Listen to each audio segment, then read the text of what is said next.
और एर्दोआन रईसी के बीच फोन पर बातचीत हुई है। ईरान ने अमेरिका को फिर दी है धमकी। जी हां, गाजा से अमेरिका दूर रहे, ये कहा है रईसी।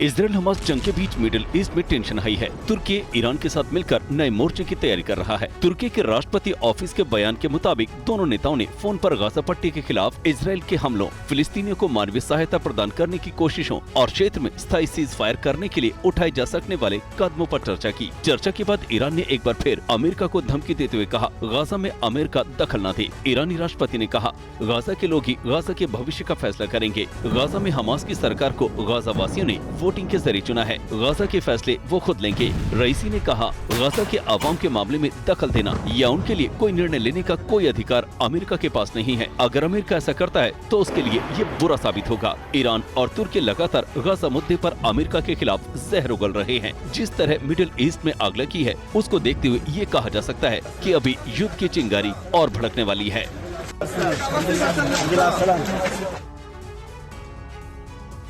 दमिश्क में इजरायली स्ट्राइक से भी रूस भड़क गया है और आपको बता दें, इजरायल दमिश्क एयरपोर्ट पर अटैक ना करे, रूस की तरफ से कहा गया। हालांकि सीरिया में हमला अंतर्राष्ट्रीय कानूनों का उल्लंघन।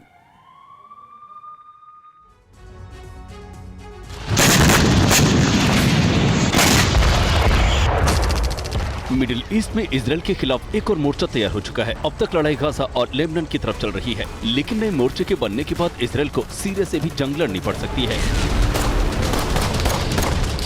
नए फ्रंट की भनक आईडीएफ को लगते ही इजरायली सेना ने सीरिया में हमला बोल दिया। आईडीएफ ने सीरिया के दमिश्क एयरपोर्ट पर भीषण बमबारी की। इजरायल का आरोप है कि सीरिया हिजबुल्लाह को हथियार भेज रहा है, जिसके लिए एयरपोर्ट का धड़ल्ले से इस्तेमाल हो रहा है। इजरायल ने दमिश्क हवाई अड्डे के अलावा सीरिया में दूसरा बड़ा हमला अल मज़े मुदम्मिया सैन्य अड्डे पर किया।